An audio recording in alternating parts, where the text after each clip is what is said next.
All right, Caveman here, guys. I'm back with another promo interview. Today I got a really good one. We have Paul Freedman on. But first, before we get into it, I'm doing these interviews for Ground Force Fights 5, Throwdown at the Downs 2.0. The fights are going to take place at Batavia Downs and Casino. Make sure you're there. The date, June 15th. This Saturday coming up. The next fight that we're going to get into is Paul Freedman versus Kenny Hale. How you doing today, Paul? I'm doing all right, caveman. Good, man. You look like a badass holding a mic like that. I just got to say that right off the bat. I look like a natural, right? Yeah, you look like a rat, but you just don't mic drop my mic. They're expensive. How's it going, man? Welcome to Western New York MMA. Thank you. We just got done. We did some rounds. Paul got his last sharks in before the fight. How you feeling? I feel really good. Really tough rounds from everybody. It was nice to go against you for the last round. You know, you're a pro fighter, real tough. So it was good to have you push me the last round and really keep me on my toes and see what I can just take. You know. Yeah, it was a good round, man. That was the first time we sparred too, so It was good. I mean, we roll all the time and we done wrestling and stuff, but that's the first time we did MMA sparring. Definitely, yeah, it was nice. You've been hiding out from me. Yeah, I've been running. You took Willie down. Willie, Captain Puerto Rico over here.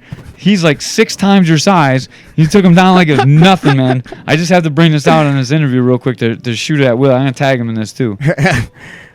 You know, I come from a very long wrestling background. My uncle was a state quality wrestler when he was younger. That was in the 60s.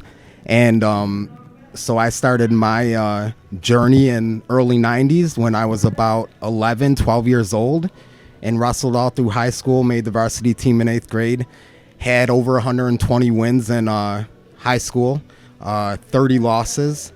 So, and I was runner-up to go to states, lost in overtime, 10 seconds away from double overtime.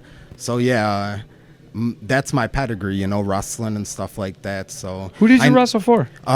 You know, I was blessed to wrestle for some of the best programs around here. I wrestled for Sweet Home. Damn. Do you know Wayne Stanfield? Wayne Stanfield, no. All right, keep going. I'm sorry. No, but what's interesting is when I wrestled for Sweet Home, Rashad Evans wrestled for Niagara Wheatfield, and Niagara Wheatfield was our rivals. So That's interesting, and I learned a lot of stuff from just watching Rashad, which was interesting. And the first program I was with was at Akron, and they have a real tough program. And then I ended up at Lockport, where I was blessed I went 140, and the kid below me was 135, and his name was Bill Morello, and he was ranked 6th in the nation. So it was good to have all these strong wrestling programs to help me down my journey, you know. Awesome, man. We talk about a lot about your wrestling. How's your striking? My striking. As I'm rubbing my nose. My striking is it's not my go-to, but I wouldn't say that I'm completely uncomfortable there. You know, I have a certain level of comfort there, but that's not my.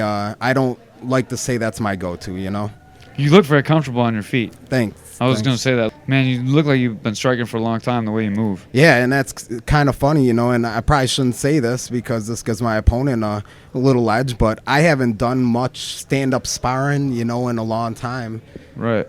Really, since I started this program here 2 months ago, this is really when I got a lot of my stand-up sparring. Like 10 years ago, I used to fight, got a lot of sparring in then, but recently I just been focusing on my jiu-jitsu and, you know, stuff like that. Well, you're saying with the jiu-jitsu guys, so I got to ask you about your jiu-jitsu. Yeah. I know how your jiu-jitsu is, but what do you want to tell the world about your grappling skills? Well, I first of all want to say that I'm very passionate about jiu-jitsu.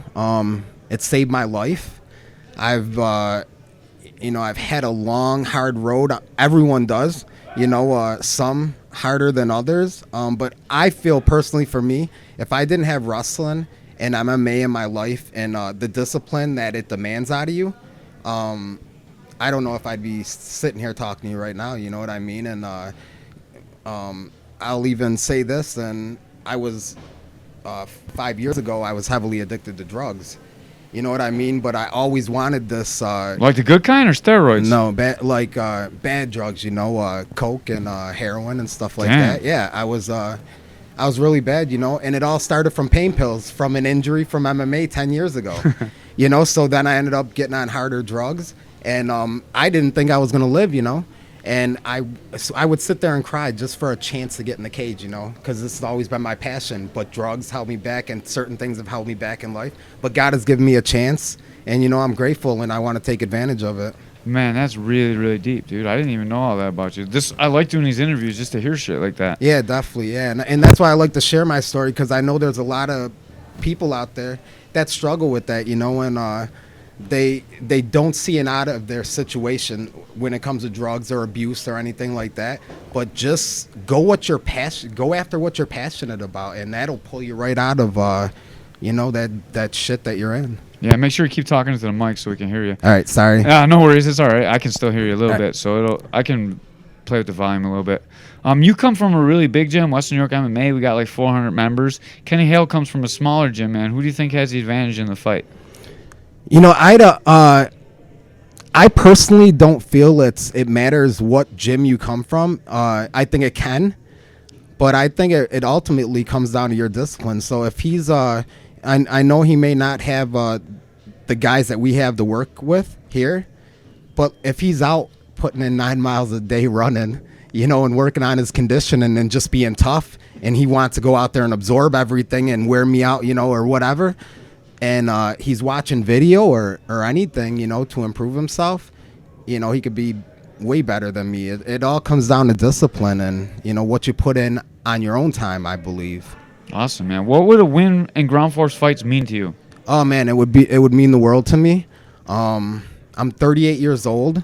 I don't have much time, and my goal is to make it as a pro, at least have one pro fight under my belt, win or lose. You know what I mean? I just want to make it as a pro. I want to show my kids that it's possible. Everybody sees making it as a pro it's impossible, No, I don't believe it's not even close to impossible. It's impossible because people are not willing to work as hard as what it takes to get you there, That's the only thing that makes it impossible. So I think impossible is the limits of your mind. I love that answer. That's really good, man. You're a really deep guy. I wish I would have talked to you more in the gym, man. Thanks. I kind of always got your head down and just grinding away. I don't really talk too I much. try to keep my head down, just stay focused, and try not to get into it with other people or anything. I don't like to offend other people. I'm very humble. So, and I know that even if you could say the wrong thing to somebody and it will offend them, even trying to be nice or whatever, you think you're being funny. So, I try to respect people, not step on your toes, and, be humble. I like that, man. You weren't so humble in the cage today. You're beating everybody up. Poor Willie. Someday he'll learn how to sprawl. You're wrong, Dave, man. You're wrong. So you're fighting out of the Playmates corner. Playmates is a very very high-end female establishment, male establishment actually. Dancing female girls. It's a multinational card. We got Canadians, Americans on this card.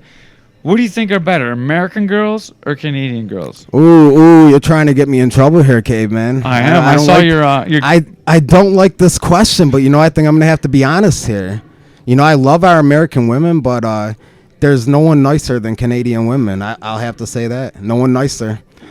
Except for your girlfriend. Except for my girlfriend. Yeah, I was just gonna say that actually. Yeah. Definitely, I was. Are you trying to get me in trouble? Yeah, I was gonna say. Let me say it. No, let me say it. We talked about this beforehand. If you're listening, and your Paul's girlfriend, I really just did try and throw him under the bus. I told him I was going to ask him this question because she was outside watching Paul do his rounds. I'm like, watch me, I'm going to throw you under the bus. I love my girlfriend. She's great. I wouldn't trade her for the world. She's one of the best people I've ever met, and I'm grateful for having her. So, yeah, definitely. I would never say nothing to offend her, Yeah. Is your family going to be out there supporting you? Absolutely, man. I want to have all my kids there, all 5 of them. Damn, you got 5 kids? Yeah, and even my unborn. So I want them all there. And man, we got to talk about birth control and pulling out and give you some life lessons. I'll tell you, I'm pretty young, man. 38. Geez, 5 kids already? Holy cow. Dude, you're going to be like George Foreman. You're going to run out of names for your kids. Right, yeah. Trying to make a football team or something. Yeah. You got a whole MMA squad. Dude. Yeah, you can have champions in every weight class. Every weight class. Damn. You're prolific. Are you on steroids? No, if I was on, I don't think I'd be producing these many kids. No, man. You did did a good job with your family too. They're here watching you spar. Thanks, man. Does Yeah, your I appreciate girlfriend 'em. come in a lot? I haven't seen her in the gym too much. Yeah, she's here actually all the time. She goes and does her thing, reads or walks or does her thing. But she's always here for me. She's the reason I'm here. Like, she brings me here, and she believes in me and backs me 100%. And that's one of the reasons I love her so much. She believes in me more than anyone's believed in me my whole life. And she believed in me when I didn't believe in myself, which is amazing. That's awesome. So was she with you when you were going through your tough times? She was with me at the end of it, yeah. And I was actually going real hard with a certain drug at that time. And she's like, baby, she's like, if you leave it alone and you pursue, because we talked about fighting before and the whole MMA thing and how I did it in the past and my wrestling background.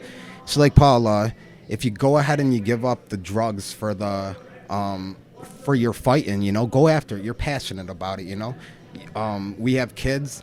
All this stuff, the money that we're spending can be spent on the kids, spent on the house and stuff like this. And she's like, if you go ahead and chase that dream, give up the drugs, I'm going to have your back 100%. And she absolutely has. She brings me in every practice. She's at every tournament, every match. She rubs my back when we get home if I ask her. Or, she gets me food because she knows I'm hurting and stuff like this. So it means a lot, yeah. Maybe she got to rub your back when you got out of the cage with the caveman. Yeah, that's right. I damn near broke my back in there. Or you damn near broke my back. That's an awesome story, man. I love to hear that support. The family that trains together stays together. Absolutely, And, absolutely. One more thing I like to say, I love how you replaced a very unhealthy addiction with a very healthy addiction. Well, mostly healthy addiction. I mean, MMA's not like 100% healthy for your body, but it's way more healthy for your mind, your spirit, and your body. I think. agree with you. Yeah, and yeah, I just want to say, I feel blessed. There's no way I could have made it out because MMA saved me, but you got to understand that's what I was passionate about. But the whole time I never lost focus on God and my faith and my religion because my grandparents, my mom brought me up through church, and they stress that, nothing that you achieve in life is done without God. So I just hold on to my faith and stuff, and I always knew that God would get me through it. I didn't know how. His plans, I don't think we can ever see coming. But I knew it was coming. I kept my faith, and I'm reaping the rewards now, so. I love we got really deep into your story, but I still got to do my job, and I got to get back into promoting a fight. Gotcha. Sorry. No, dude, I like it. This is a really good story. People are going to listen to it. They're going to like it, and it's a great story for MMA and just in itself, and an even better story for ground force fights. But to swing it around the other way, what is your prediction for this fight? Let's see. My prediction. I really don't like to say who's going to win or lose. I don't like to really predict anything. But I can say this about myself. I know I've worked hard for 2.5 months now leading up to this fight, and I'm going to go out there and give it everything I got. So that's my prediction for the fight is that I'm going to go out and give it everything I got. One time, one of these guys is going to say, what's your prediction for the fight? And they're going to go, pain! Like Mr. T style, but apparently it's not going to be you today. No, not today. He hasn't offended me or anything. There's no reason to get saucy with the mouth and stuff like that. So yeah. We'll keep it friendly. Kenny's a really nice guy too, man. He's a good fighter. Cool. It's going to be a great fight. I can't wait to see you guys fight. Two good guys. I really am glad I got to sit down and hear your story. Do you have any sponsors to plug? No, I don't. I'm working on sponsors. If anybody out there is interested in sponsoring me or interested after the fight, hit Caveman up or hit me up on Facebook or something. Yeah, Paul Freedman? Paul Freeman, yeah. Paul E. Freeman, right? On yes, Facebook? So, Paul Freeman on Facebook, okay. I'm pretty sure. I thought there was there might be your middle name initial or something. Is it in there too? I don't know. I'll tag you in this anyway. So all right, cool. Just click the tag if you're trying to send Paul some money. I'm sure he'd appreciate it. I got one more plug to plug out too. Integrity Martial Arts. It's on Niagara Falls Boulevard. Check out the Instagram or Facebook site for any more information, or you can go to integrity-martialarts.com. Check out the schedule, the times. I teach every class there on Sundays. Check it out. Put some money in my pocket because I could use it. Anything else, Paul?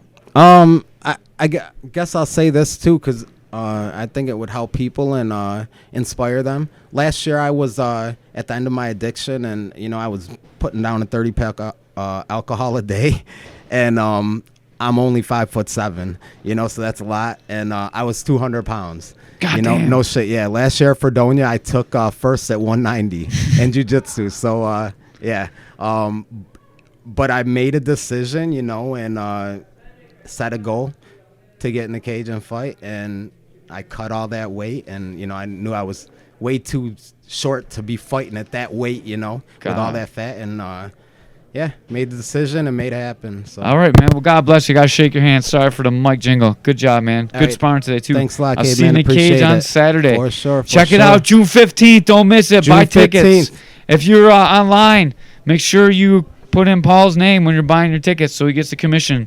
Every commission counts. Support.